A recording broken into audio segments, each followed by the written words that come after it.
பிஸ்மில்லாஹிர் ரஹ்மானிர் ரஹீம். அன்பார்ந்த நேயர்களே, தனி பாலஸ்தீனம் கைகூடும் என்ற அளவுக்கு ஐக்கிய நாடுகள் சபையினுடைய 80வது அரங்கம் முடிவுகளை எடுத்திருக்கிறது. 150க்கும் மேற்பட்ட நாடுகள் தனி பாலஸ்தீனத்தை அங்கீகரித்திருக்கின்றன. இதை ஒரு வெற்றி என இப்பொழுது போராளிகள் குழுக்கள் எல்லாம் கொண்டாடினாலும் உண்மையிலேயே 1948 பாலஸ்தீனம் 2ஆக பிளக்கப்பட்ட போதே தனி பாலஸ்தீனம் ஒன்று பாலஸ்தீன மக்களுக்கு வாக்களிக்கப்பட்டது. அதை 78 ஆண்டு காலமாக நிறைவேற்ற முடியாத ஐக்கிய நாடுகள் சபை பொத்தி பொத்தி வளர்த்து இஸ்ரேலை இன்றைய நிலைக்கு கொண்டு வந்தது. ஆனால் படுகொலைகளை தவிர இஸ்ரேலால் எதுவும் சாதிக்க முடியவில்லை என்பதுதான் உண்மை. ஆக உலக நாடுகள் எல்லாம் பல தனி பாலஸ்தீனத்தை அங்கீகரித்திருக்கின்றன என்பது ஒரு மகிழ்ச்சியான செய்திதான். என்றாலும் அது எங்கே நிலத்தில் வரும் என்பதை பார்க்கின்ற போது பல அநியாயங்கள் நடக்கின்றன. எந்த மேக்கரையை மையமாக கொண்டு ஜோர்டான் வேலி, ஜெருசலம் ஆகிய பகுதிகளில் இந்த தனி பாலஸ்தீனம் வர வேண்டுமோ இதெல்லாம் இப்பொழுது கொடுத்ததல்ல. அன்றைக்கே ஐக்கிய நாடுகள் சபை கொடுத்தது.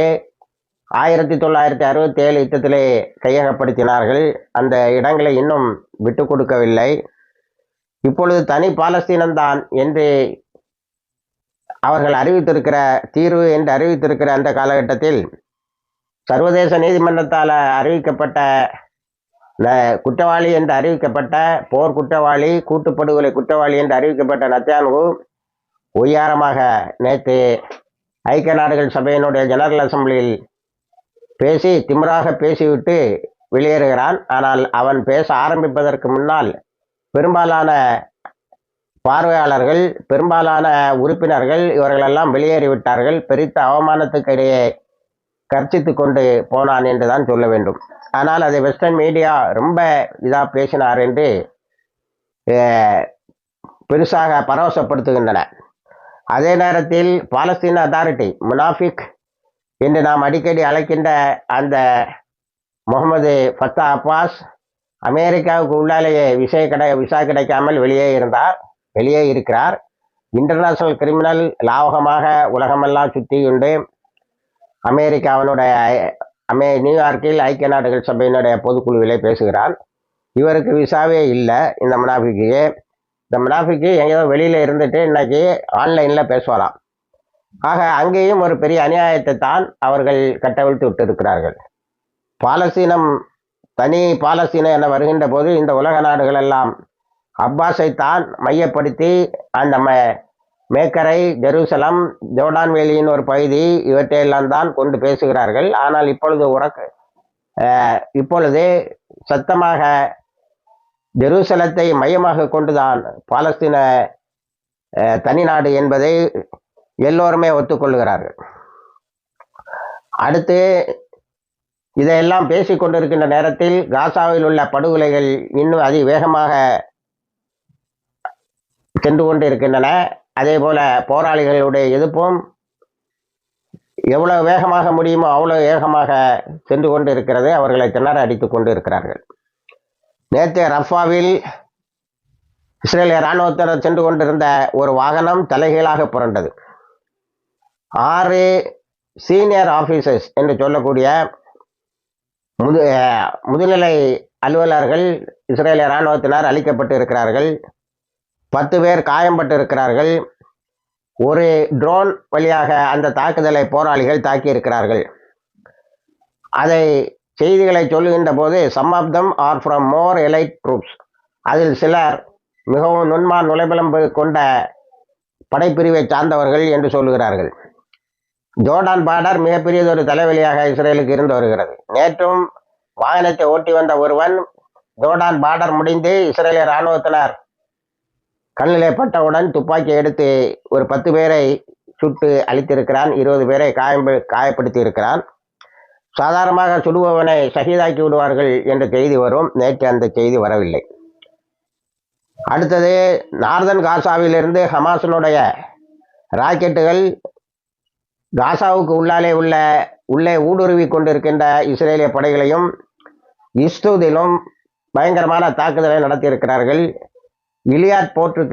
இலியாட் என்ற துறைமுகத்திற்கு பகரமாக அங்கிருந்த தொழிலாளர்களை எல்லாம் இஸ்தூத் என்ற இடத்திற்கு மாற்றியதும் அந்த இடத்தை தொடர்ந்து ஹூத்திஸும் தாக்கி கொண்டு இருப்பதையும் நாம் ஏற்கனவே உங்களுக்கு குறிப்பிட்டோம். அடுத்தது, காசா சிட்டிக்குள்ளால் வேசைட் பாம் ஒரு 10 இஸ்ரேலிய இராணுவத்தினரை காயப்படுத்தி இருக்கிறது. தொடர்ந்து ராக்கெட்களை வீசி இருக்கிறார்கள் போராளிகள். அதில் இஸ்ரேலிய இராணுவம் திக்குமுக்காடுகிறது. போராளிகள் தங்களுடைய டனல்ஸுக்கு முழு நேர வேலை வந்து விட்டது என்பது போல அந்த சுரங்கப்பாதையிலிருந்து வந்து திடீரென தாக்கி இஸ்ரேலிய இராணுவத்தை அழித்து கொண்டு இருக்கிறார்கள் என்பது செய்தி.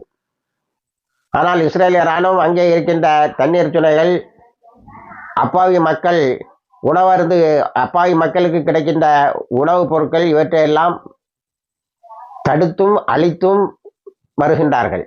உணவு வழங்கக்கூடிய பகுதிகளில் மட்டும் 3000க்கு மேற்பட்டவர்கள் கொலை செய்யப்பட்டு இருக்கிறார்கள்.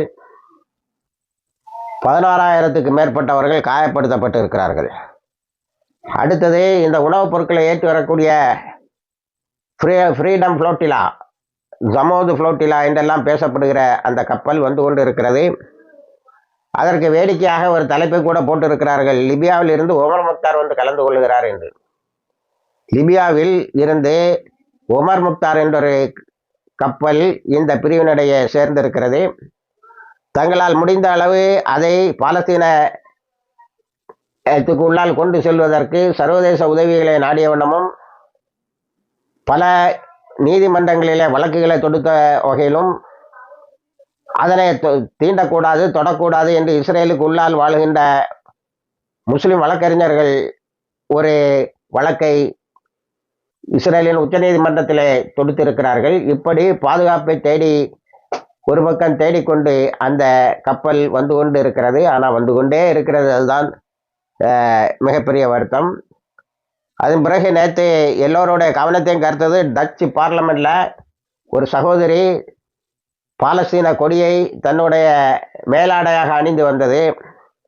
அங்கே இருக்கின்ற நாடாளுமன்ற சபாநாயகர், இந்த மேலாடையோடு ஒன்று இங்கே நான் இருக்க விடமாட்டேன் என்று சொன்னபோது அவள் வெளியே சென்று ஒரு சிவப்பு நிற ட்ரெஸ்ஸு, ஒரு வெள்ளை நிற ட்ரெஸ்ஸு, அதில் ஆங்காங்கே சிவப்பு கண்டங்கள், அதாவது இஸ்ரேல் எங்கெல்லாம் கொலை செய்கிறதோ அதையெல்லாம் வரைபடமாக போட்டு வந்திருக்கிறார். அது இன்னும் பெரிய பரபரப்பை ஏற்படுத்தி இருக்கிறது. மேக்கரைக்கு வருவோம் என்று சொன்னால், மேக்கரையில் நேற்று பெத்லஹேம், ரமல்லா போன்ற இடங்களில் வந்தேரிகள் எந்த கிரிமினல்கள் பல இடங்களை கையகப்படுத்தி இருக்கிறார்கள். புதிய போஸ்டுகளை எல்லாம் கையகப்படுத்தி இருக்கிறார்கள். ஆனால் மாலைக்குள்ளால் 31 தாக்குதல்கள் வழி இவற்றையெல்லாம் அழித்திருக்கிறார்கள் போராளிகள். இது அல் குட்ஸ் பிரிகேட்ஸ் என்று சொல்லக்கூடிய பாலஸ்தீன இஸ்லாமிக் ஜிஹாதுடைய அணியும் அல் காசம் பிரிகேட்ஸ், இசத்தின் அல் காசம் பிரிகேட்ஸுமாக சேர்ந்து செய்திருக்கிறார்கள். இப்பொழுது ஜோர்டான் பார்டரில் இருந்து இவர்களுக்கு பொருட்களை கொண்டு வருகின்ற பல டிரைவர்கள் இஸ்ரேலிய இராணுவத்தினரை சுட தொடங்கிவிட்டதால் ஜோர்டான் ஜோர்டான் எல்லையில் இருந்து இஸ்ரேலுக்கு வரக்கூடிய மெயின் கேட் என்று சொல்லக்கூடிய முக்கிய வாயில்களை இஸ்ரேல் இழுத்து மூடியிருக்கிறது.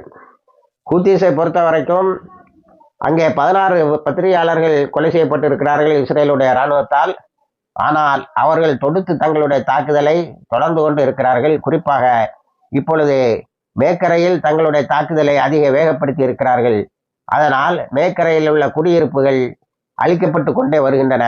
இஸ்ரேலுக்கு இருக்கின்ற பதட்டமெல்லாம், மேக்கரையில் தான் இவர்கள் பாலஸ்தீன தனிநாடை கொண்டு வருவார்கள் என்று அங்கே நாம் கை வைத்தால், அங்கே நாம் ஆக்கிரமிப்புகளை நடத்தினால் ஹூத்திஸுடைய தாக்குதல் மிகப்பெரிய பிரச்சனையாக இருக்கிறது என்று நெத்தன்யாஹூ அமெரிக்காவில் உள்ள அதிகாரிகளோடு ஹூத்திஸுக்கு ஒரு விடை கண்டுபிடிங்கள் என்று மண்டியிட்டு இருக்கிறார். இப்படி பாலஸ்தீனத்தை மீட்கின்ற போரில் 65,283 பேர் ஷஹீதாகி உலக நாடுகளின் அங்கீகாரத்தை பெற்றிருக்கிறார்கள். அதை தரையிலே நிலைநிறுத்துவது என்பது ஐக்கிய நாடுகள் சபை முடியுமா என்பது தெரியவில்லை. ஆனால் யூரோப்பில் கிரைசிஸ் மேனேஜ்மெண்ட் குரூப் என்று ஒரு கூட்டம் எழுந்திருக்கிறது. அந்த கூட்டம் ஆக்கப்பூர்வமான நடவடிக்கைகள் மூலம் பாலஸ்தீன நாட்டை கொண்டு வந்து ஆக வேண்டும் என்று உறுதியாக செயல்படுகிறது. ஆனால் இவையெல்லாம் எந்த அளவுக்கு வெற்றி பெறும் என்பது தெரியவில்லை. பாலஸ்தீன போராளிகள் அதில் வெற்றி பெறுவார்கள். நிச்சயமாக அங்கே பாலஸ்தீன ஸ்டேட்டு நிலைநிறுத்தப்படும். நேற்று நெத்தன்யாகு பேசி முடிக்கின்ற போது, நாங்கள் அங்கே வாழ்ந்தோம், வாழ்ந்து கொண்டு இருக்கிறோம், இனியும் வாழ்வோம் என்று சொல்லியிருக்கிறார். அந்த அளவுக்கு எங்களுக்கு ஏதாவது, நாங்கள் எப்படியும் அதிலே வாழ்ந்து கொண்டுதான் இருப்போம் என்று சொல்கின்ற அளவுக்கு கீழே இறங்கி இருக்கிறார். ஆனால் அதை உடனேயே பத்திரிகையாளர்கள், நெத்தன்யாகுவை வாழக்கூடாது என்று யாரும் சொல்லவில்லை, உனக்கு தந்த பகுதியில் நீ வாழ்ந்து கொண்டு மீதி இடத்தை விட்டுவிடு என்பதை நெத்தன்யாகு புரிந்து கொள்ள வேண்டும் என்று சொல்லியிருக்கிறார்கள். இணைந்திருங்கள். எல்லா தகவலும் தருகிறோம். வாய்கிறதவானால் அல்ஹம்துலில்லாஹ் ரப்பில் ஆலமீன்.